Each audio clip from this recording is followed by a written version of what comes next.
12 августа средний взвешенный курс таджикского сомони к доллару США составил 10,25 сомони за 1 доллар. Курс сомони к рублю составил 0,16 сомони за 1 рубль. Курс сомони к евро составил 10,61 сомони за 1 евро.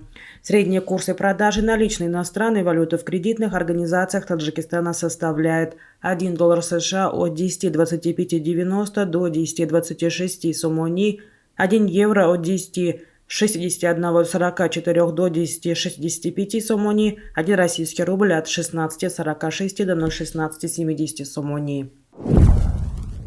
Нефтяные цены снижаются сегодня после уверенного роста по итогам предыдущих торгов. Нефть марки Brent составляет $99.04 за баррель, марки ВТИ составляла $93.74 за баррель.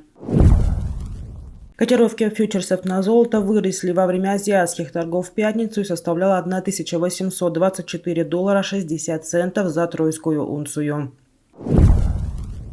Аналитики Евразийского банка развития зафиксировали в первой половине этого года в Таджикистане наиболее высокий экономический рост среди 6 стран-участниц этой организации. Экономики России и Беларуси по итогам полугодия испытали спад, говорится в очередном выпуске макроэкономического обзора ЯБР. В остальных странах-участницах продолжается уверенный рост ВВП на 11,8%, в Армении на 3,4%, в Казахстане на 6,3%, в Кыргызстане и на 7,4%, в Таджикистане отмечается в публикации. В обзоре подчеркивается, что в целом ВВП региона по итогам первой половины 2022 года сохранился на уровне аналогичного периода предыдущего года. Аналитики этой региональной организации отмечают, что ситуация в экономиках стран-членов ЯБР в первом полугодии этого года развивалась лучше ожиданий и предрекает, что показатели экономического роста по итогам 2022 года в большинстве государств-участников ЯБР окажутся лучше прогнозов. Этому, в частности, способствует достаточно высокая скорость адаптации к введенным ограничениям и отложенный характер санкций в нефтедобыче. Большой вклад в поддержку экономики региона вносят и действия властей, стимулирующая налого-бюджетная политика, резкое снижение процентных ставок в России, а также меры, способствующие налаживанию производственных и логистических цепочек, говорится в обзоре. Основными партнерами Таджикистана по экспорту являются Казахстан, Китай, Турция и Узбекистан. По статданным, доля экспорта таджикских товаров в Казахстан составляет 22% от общего объема экспорта. Всего за 6 месяцев этого года в Казахстан было экспортировано товаров на общую сумму более $245,1 миллиона. Однако сумма импорта из этой страны составила свыше $397,1 миллиона. Товарооборот между Таджикистаном и Китаем за этот период составил $669,8 миллиона, сумма импорта составила $447,4 миллиона. Всего внешнеторговый оборот Таджикистана с начала этого года составил более $3,5 миллиарда.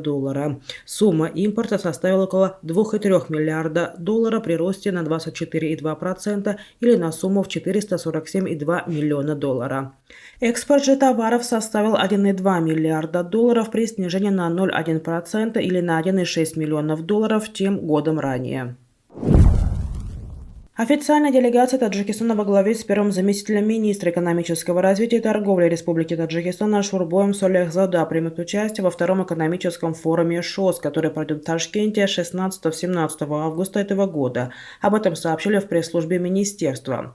Участники обсудят цифровую экономику, внедрение зеленых технологий, сотрудничество регионов по различным направлениям, а также другие актуальные темы, уточнили в министерстве. Как сообщает пресс-служба Министерства инвестиций и внешней торговли Узбекистана, в рамках форума также запланировано проведение пленарного заседания, панельных сессий, двухсторонних встреч и бизнес-переговоров. Делегации стран ШОС обсудят дальнейшее инвестиционное взаимодействие и промышленную кооперацию.